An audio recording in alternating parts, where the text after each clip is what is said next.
Oke, assalamualaikum warahmatullahi wabarakatuh teman-teman. Gimana nih semua kabarnya? Udah pada sarapan belum sih pagi ini? Oke, kalau gitu sebelumnya perkenalkan nama saya Dinamika Putri. Kalian bisa panggil saya Ibu Dinda atau Ibu Putri. Oke, hari ini jadi kita akan membahas tentang rekonsiliasi bank.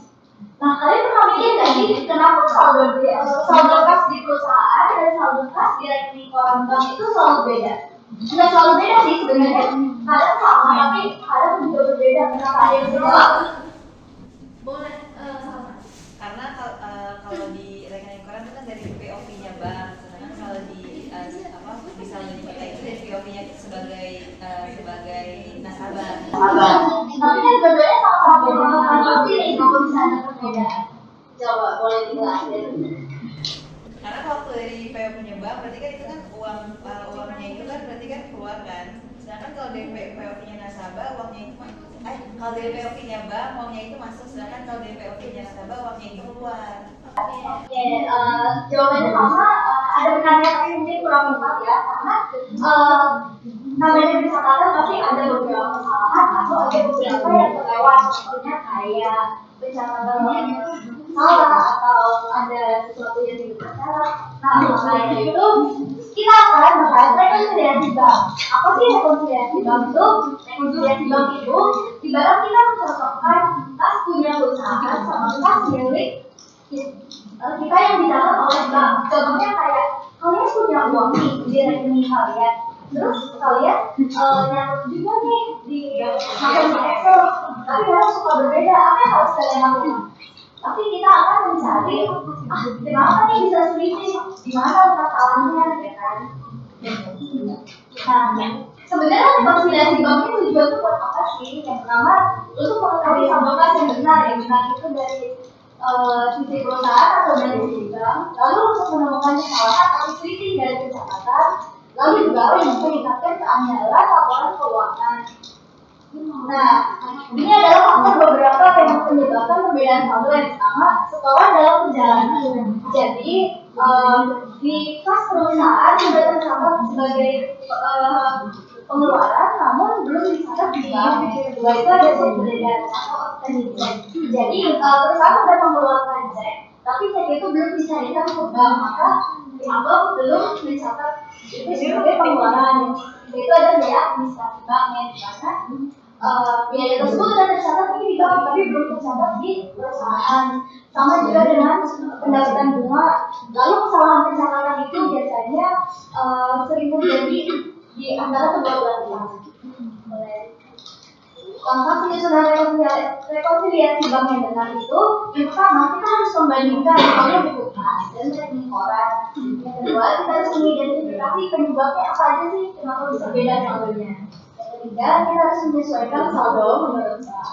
Yang keempat menyesuaikan saldo menurut perusahaan. Yang kelima menentukan saldo kas yang sebenarnya.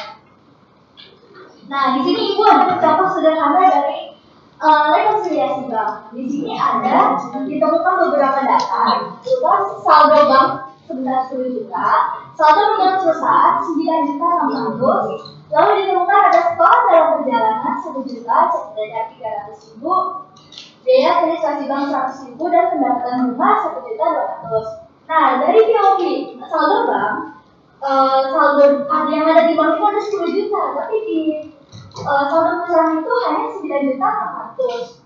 Nah, maka dari itu data yang kalau kita dapat setelah analisis ini boleh kita masukkan ke dalam sini, yaitu setelah dalam perjalanan kita kurangi dengan cek yang beredar, yaitu 1 juta dikurangi dengan 300.000, maka selisihnya dijumlahkan dengan saldo awal dari saldo yang ada di bank, maka menjadi 10 juta 700.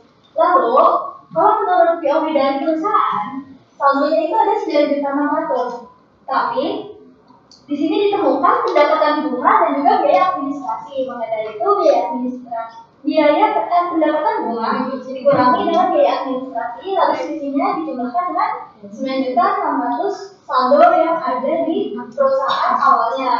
Nah, sedangkan sama-sama ada 10 juta 700 nih, menurut kalian udah sama belum saldonya?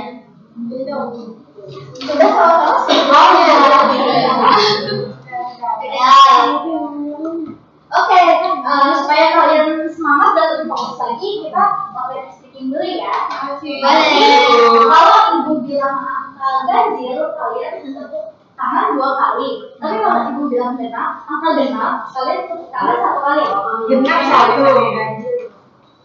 Iya, contoh dulu ya. Kalau ibu bilang 2, karena genap. Kalau ibu bilang 7, oke, udah pada ngerti ya. Mulai ya. 10 genap. Oke, ulang ya. 8, 5, 2, 3, 11, 6. Oke. Lanjut aja ya. Nah, di sini ibu ada 3 pertanyaan. Yang bisa jawab nanti anak-anak duluan ya sama kawan-kawan. Oke, ibu ajain. Soal yang pertama, apa tujuan utama dari rekonsiliasi bank? Yang pertama, A. Menambah saldo kas perusahaan, B. Mencairkan saldo kas perusahaan dengan saldo bank, C. Mengurangi biaya administrasi bank, atau D. menghitung laba perusahaan. Dulu ya. Ini tuh ya. 1, 2, 3. Oke, boleh Alex. Jawabannya yang B, Bu, mencocokkan saldo kas perusahaan dengan saldo bank. Yakin semuanya yang B? Betul. Oke, benar ya jawabannya. Ini ada hadiahnya.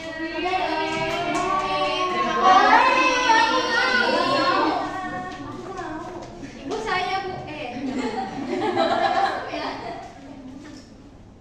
Oke, yang kedua, transaksi yang sudah dicatat perusahaan tetapi belum dicatat bank disebut apa? A. Cek beredar, B. Pendapatan bunga, C. Setoran dalam perjalanan, atau D. Biaya administrasi. 1, 2, 2, 3. Belum. 1, 2, 3. Oke, boleh naik. Jadi jawabannya itu C, Bu, yang setoran dalam perjalanan. Oke, kita lihat ya. Ih, salah.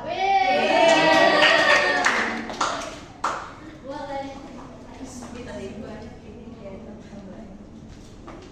Terakhir ya, terakhir.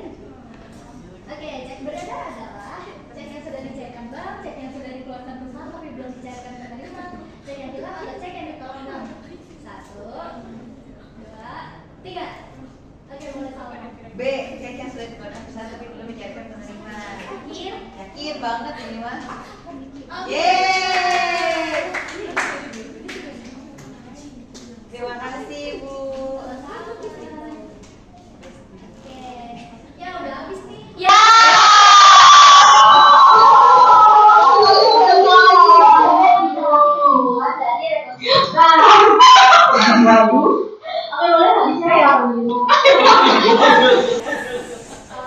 Saya rekonsiliasi bank itu bisa kita gunain Ibu untuk mencocokkan saldo di kas perusahaan kita dengan saldo yang ada di bank. Nah, perbedaan saldo ini tuh bisa disebabkan oleh beberapa hal, misalnya kayak setoran dalam perjalanan, cek beredar, biaya administrasi, bunga, dan kesalahan pencatatan juga. Nah, rekonsiliasi bank itu bisa bantuin kita buat memperoleh nih saldo kas yang benar dan meningkatkan pengendalian internal kita juga. Oke, kasih tepuk tangan.